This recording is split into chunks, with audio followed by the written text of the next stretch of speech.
Hello নমস্কার বন্ধু, আজ আমি আপনাদের সঙ্গে ফুলকপির মুড়িঘণ্ট করে দেখাবো। আপনারা দেখুন আমি কিভাবে ফুলকপির মুড়িঘণ্ট করি।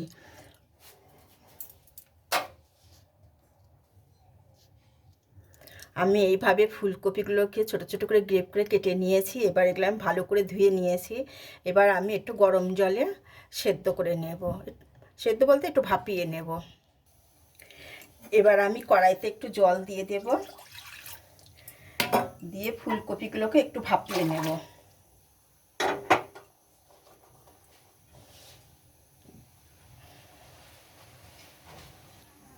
এভাবে ফুলকপিগুলোকে আমি একটু ভাপিয়ে নিয়ে একটু ফুটে উঠলেই আমি আবার এটাকে নামিয়ে দেব। এবার আমার ফুলকপিগুলো ভাপানো হয়ে গেছে, এবার আমি এগুলো নামিয়ে নেব।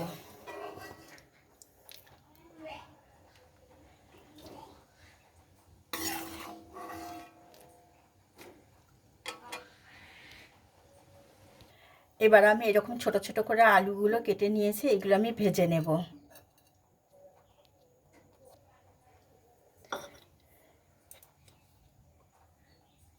এবার এই আলুগুলো আমি ভেজে নেব।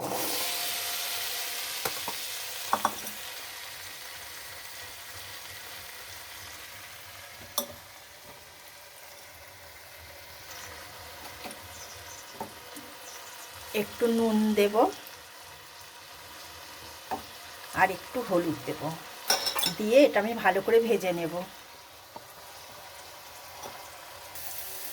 আমার এই ফুলকপির মুড়িঘণ্ট করতে লাগছে গোবিন্দভোগ আতপ চাল,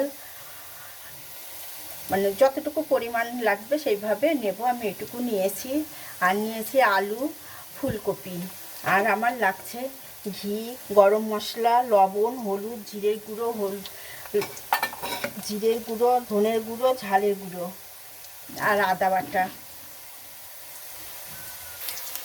বন্ধু আপনারা আমার এটা কাটবেন না, প্লিজ একটু দেখুন। যদি আপনারা ভালো লাগে, নমিতার রান্নাঘর যদি আপনাদের ভালো লাগে, তবে একটা লাইক দেবেন আর সাবস্ক্রাইব করবেন। প্লিজ বন্ধু কাটবেন না, একটু দেখুন, একটু দেখুন কিভাবে আমি মুখ করছি এটা। এবার আমার আলুগুলো ভাজা হয়ে গেছে, এবার আমি তুলে নেব।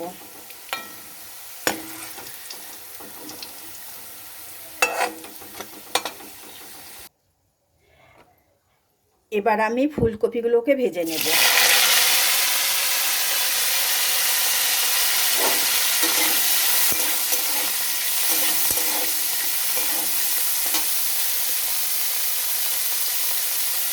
এবার একটু নুন দেব, একটু হলুদ দেব, দিয়ে এটাকে একটু ভাজা ভাজা করে নেব।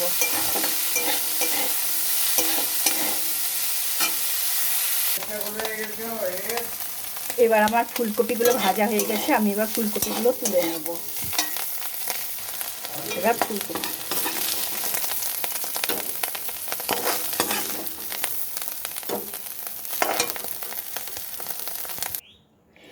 এবার আমি দারচিনি, এলাচ আর তেজপাতা সম্বার দেব।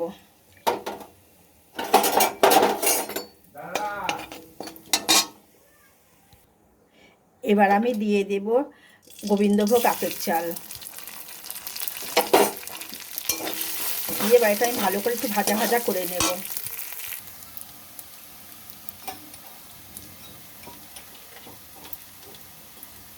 এবার দেব আমি লবণ, হলুদ, ধনের গুঁড়ো,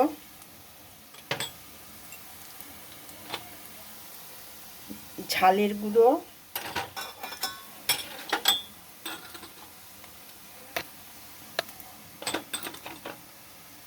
জিরার গুঁড়ো,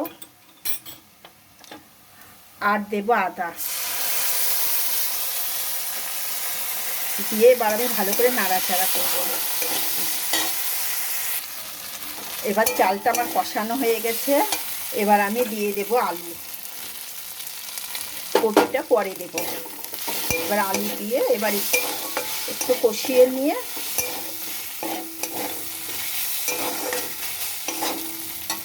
এবার আমি দেবো একটু জল।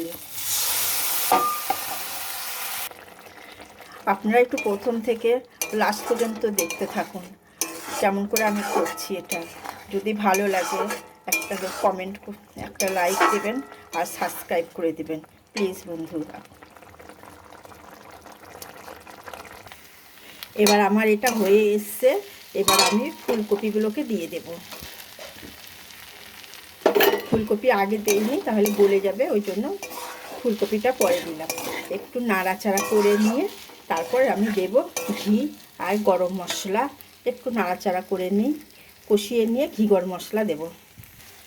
এবার এটা আমার কষানো হয়ে গেছে। এবার আমি ঘি 1 চামচ ঘি দেব আর দেব গরম মশলা দিয়ে আর একটু চিনি দেব।